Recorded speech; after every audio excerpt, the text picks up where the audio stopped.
حج ایک فرمایا. قربانی حضور جس دن مدینے آئے اس وقت شروع فرمائی اور ہر سال حضور قربانی دیتے تھے. ہر سال 2 جانور ذبح فرمائے. یا رسول اللہ صلی اللہ تعالی علیہ وسلم 2 کا کیا مقصد فرمایا؟ ایک میری طرف سے، ایک میری غریب امت کی طرف سے.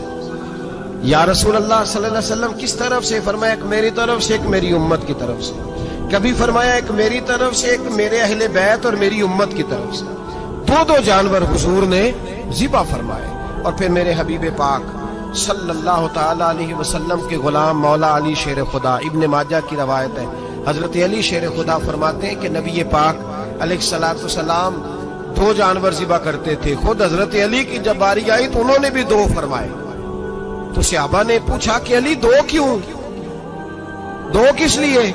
تو حضرت علی رضی اللہ تعالیٰ عنہ فرمانے لگے مجھے میرے حبیب نے وصیت فرمائی تھی کہ علی تو نے 2 کرنے، ایک اپنی طرف سے کیا کرنا، ایک میری طرف سے کرنا. تو میں ایک اپنی طرف سے دیتا ہوں، ایک اپنے نبی پاک کی طرف سے دیتا ہوں صلی اللہ علیہ. 2 جانور. آپ لوگوں نے سنی ہوئی ہے یہ بات کہ مہینہ کھانا نہیں پکتا تھا حضور کے گھر میں. حضرت عائشہ فرماتی ہیں 3 چاند اور 3 سورج کٹھے کبھی نہیں دیکھے جب ساتھ روٹی بھی کھائی ہو. یعنی 3 دن مسلسل کبھی کھانا نہیں کھایا. قربانیاں کتنی دیں بولیے؟ حضرت علی شیر خدا کا مکان کوئی نہیں اپنا، کوئی گھر نہیں بنایا. مولا کائنات شیر خدا، میں نے یہ بات پھر دوہرا رہا ہوں، پہلے بھی میں نے عرض کی تھی، پکا کرنے کے لیے دوہرا رہا ہوں. حضرت علی کا کوئی کاروبار نہیں بظاہر. بی بی صاحبہ فرماتی ہیں کہ کئی ہفتے صرف سرکہ اور کھجوریں. قربانیاں کتنی؟ اسی سارے صاحب لان ٹورے ہیں کہ ساڑھے تے لگ دیئے کہ نہیں پکا. اور پھر جب بات ہوتی ہے دینے کی تو ماحول اور ہوتا ہے، جب لینے کی باری ہوتی ہے تو ماحول اور ہوتا ہے. قربانی واجب ہے اس شخص پر جس کے پاس 52.5 تولے چاندی یا 7.5 تولے. لیکن میں 7.5 تولے والا فتویٰ نہیں دیتا، میں 52.5 تولے چاندی والا فتویٰ دیتا ہوں. اس لیے کہ 52.5 تولے چاندی تو شاید تولہ یا 1.5 تولہ سونے کے برابر ہی ہو جائے. ٹھیک ہے نا جی؟ تو 7.5 تولے سونا 50-60 ہزار روپیہ جس آدمی کے اکاؤنٹ میں موجود ہے وہ قربانی کرے. بلکہ امام شافعی رحمۃ اللہ علیہ فرمایا کرتے تھے جس نے 3 کمروں کو تالا لگایا ہوا ہے وہ 3 کمرے فارغ ہیں، اس کے کسی کام کے نہیں، ان کی قیمت کا حساب لگائے. چھت پہ سٹور بنا دیا ہے کوئی مطلب نہیں اس کا، اور جو ویسے رکھے ہوئے ہیں کوئی معنی ہی نہیں کمرے کا. فرماتے تھے حساب لگائے قربانی کرے.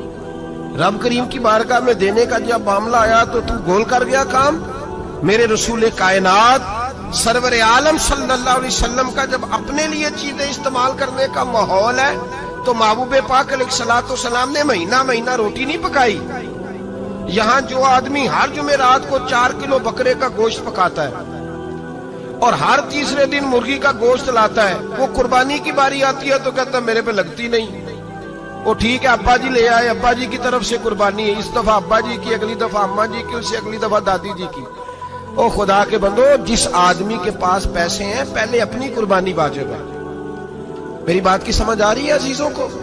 جو آدمی صاحب استطاعت ہے پہلے کس کی قربانی کرے گا؟ وہ کمائی کرتا ہے، اس کے اپنے اکاؤنٹ میں تنخواہ آتی ہے، ابا جی کے اکاؤنٹ میں نہیں آتی. اس نے اپنا بینک بیلنس چوری بھی رکھا ہوا ابا جی سے. پہلے اپنی قربانی کرے. اگر اس کو شوق ہے، دل کرتا ہے تو ایک اور خریدے، پھر ابا جی کی طرف سے کرے. اگر اللہ نے توفیق دیا تو ایک اور خریدے، اماں جی کی طرف سے کرے. اور اگر اس کے دل کو اللہ ٹھنڈک عطا کرے، سکون کرے، تو پھر اپنے رسول کی طرف سے بھی قربانی دے، پھر اپنے محبوب کی جانب سے بھی قربانی کرے. نبی پاک صلی اللہ تعالی علیہ وسلم نے ہر سال 2 قربانیاں دی. 10 سال کل کتنی ہوگی 10 سالوں میں بولیے؟ اور جب حضور حج کرنے گئے نبی پاک نے 63 اونٹ ذبح فرمائے. ایک اونٹ میں کتنی قربانیاں ہوتی ہیں؟ 63 اونٹ حضور نے ذبح فرمائے. اور حدیث بڑی مزیدار ہے. حضرت ابو ہریرہ رضی اللہ تعالیٰ عنہ فرماتے ہیں کہ جب اونٹ ذبح کرنے کی باری آئی تو ہم سوچ رہے تھے، پریشان تھے کہ یہ تو بڑا مشکل ہے ذبح کرنا، بڑا مشکل ہے، اس کو تو نہر کرنا پڑتا ہے، گرانا پڑتا ہے، باندھنا پڑتا ہے. سب سے مشکل کام اونٹ ذبح کرنا ہے. تو نبی پاک صلی اللہ علیہ وسلم کی تو عادت کریمہ ہے، اپنے ہاتھ سے ذبح کرتے ہیں حضور. وہ ہمارا اللہ خیر کرے، اب اللہ ہی حافظ ہے. ذبح کرنا تو دور کی بات ہے، ہمارا جو BA پاس لڑکا ہے نا اس کو ڈر آتا ہے جانور کے پاس کھڑے ہوتے ہیں، کہتے ہیں بچوں کو اندر لے جاؤ، 10 سال کا 12 سال کا اس کو اندر لے جاؤ، ذبح کرنا روئے گا۔ اب بس کرو یار، یہ کس قوم سے تمہارا تعلق پڑ گیا ہے؟ ہمارے تو 12 اور 14 سال کے معوذ اور معاذ ابو جہل کی گردن کاٹ کے رکھ دیا کرتے تھے، اور تو بچہ بکرا ذبح کرنے سے ڈرا رہا ہے؟ اس کو کھڑا کر لا کے، قربانی تو جہاد کی ٹریننگ ہے، وہ کھڑا کر، اس کو کہا بیٹا یہاں کھڑا ہو، اللہ کے رستے میں بکرے کی گردن کاٹنی ہے، اگر کوئی شخص خدا رسول کے دین کی مخالفت کرے، کفر کا جھنڈا اٹھائے تو اس کی گردن بھی کاٹنی ہے۔ یہ ٹریننگ ہے بچوں کے لیے۔ یہاں عجیب ماحول ہے، ڈر لگ رہا ہے، پیچھے ہٹ جاؤ، اور جس صاحب کی قربانی ہے وہ بھی کوئی 1.5 کلومیٹر کے فاصلے پہ کھڑے ہیں، دور کھڑے ہو کے دیکھ رہے ہیں، نفیس ہی بڑے ہیں جناب، لطیف ہی بڑے ہیں، کپڑوں کو کوئی قطرہ خون کا لگ گیا تو بڑی مصیبت بن جائے گی۔ اور امیر آدمی اس کا تو گھر کسائی نے خود فون کیا ہے کہ صاحب سب سے پہلے میں آپ کے گھر آؤں گا، اس کو پتہ ہے کہ منہ مانگی قیمت ملے گی۔ مہربانی فرمائیں، قربانی میرے رسول پاک صلی اللہ علیہ وسلم سے زیادہ نفاست والی طبیعت کسی کی نہیں۔ صحابہ کہتے ہیں اتنا حسین محبوب کا انداز تھا کہ کبھی کپڑوں پہ مکھی بھی نہیں بیٹھی تھی، اور حضور سے ہم سلام لیتے تھے، دست مبارک چومتے تھے تو ہمارے ہاتھوں سے کستوری کی خوشبو آنے لگتی تھی، اور فرماتے ہیں نبی پاک کا ہاتھ یوں ہوتا تھا کہ برف بھی اتنی ٹھنڈی نہیں جتنا پیارا حضور کا ہاتھ ٹھنڈا ہوتا تھا۔ پھر بھی حضور دست مبارک میں خنجر پکڑتے، جانور کو لٹاتے اور اپنی طامت کو سمیٹتے، اور اللہ کے حبیب گھٹنا رکھتے اس کی گردن پر، اور بسم اللہ اللہ اکبر کہہ کے ذبح فرماتے۔ حضور خود دست مبارک سے، تو اتنا زیادہ نازک مزاج ہو گیا ہے کہ اب یہ والی سنت ادا کرنا مشکل ہو گیا تیرے لیے۔ 63 اونٹ ہیں، اور صحابہ کرام علیہم رضوان فرماتے ہیں کہ حال یہ ہے ہم سوچ رہے ہیں کیسے ذبح کریں گے، کیا کریں گے، کیسے گرائیں گے، اور نبی پاک صلی اللہ علیہ وسلم کہتے ہیں ہم ابھی سوچ میں ہی تھے کہ حضور نے چھری پکڑی، خنجر جب حضور نے اٹھایا تو فرماتے ہیں اونٹ دوڑتا ہوا آیا اور نبی پاک کے سامنے آ کے لیٹ گیا۔ فرماتے ہیں اللہ کے رسول نے بسم اللہ اللہ اکبر کہہ کے ذبح کیا، اس نے ٹانگ بھی کوئی نہیں ہلائی، پیر بھی کوئی نہیں ہلایا۔ وہ کسی شاعر نے بڑی عجیب بات کہی تھی، اس نے کہا پھنسی جو دام میں بلبل تو لگی یوں کہنے، کرے گا قتل کیا تو نے جب اسیر مجھے، کباب شمع کے شعلے پہ کیجیو صیاد، شکل گل نظر آئے دم اخیر مجھے۔ وہ کہتے ہیں بلبل، وہ شکاری، صیاد شکاری، شکاری نے پکڑ لیا بلبل کو، تو صیاد سے بلبل کہنے لگی تو نے پکڑا ہے تو قتل تو کرے گا ہی نہ، کھائے گا تو صحیح، ایک میری منت ہے۔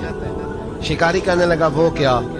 تو بلبل کہنے لگی جب تو مجھے ذبح کرے نا اور پکائے تو مجھے پھول سے بڑی محبت ہے، اس طرح کرنا، کوئلے اتنے زیادہ دہکانا، اس قدر زیادہ آگ جلانا کہ ان کی شکل گلاب کے پھول کی طرح سرخ ہو جائے، تو جب تو مجھے ان پر جلائے گا تو مجھے تکلیف نہیں ہوگی، اس لیے کہ محبوب کا چہرہ جو سامنے آ جائے گا مجھے تکلیف نہیں ہوگی۔ پھنسی جو دام میں بلبل تو لگی یوں کہنے، کرے گا قتل کیا تو نے جب اسیر مجھے، کباب شمع کے شعلے پہ کیجیو صیاد، او شکل گل نظر آئے دم اخیر مجھے۔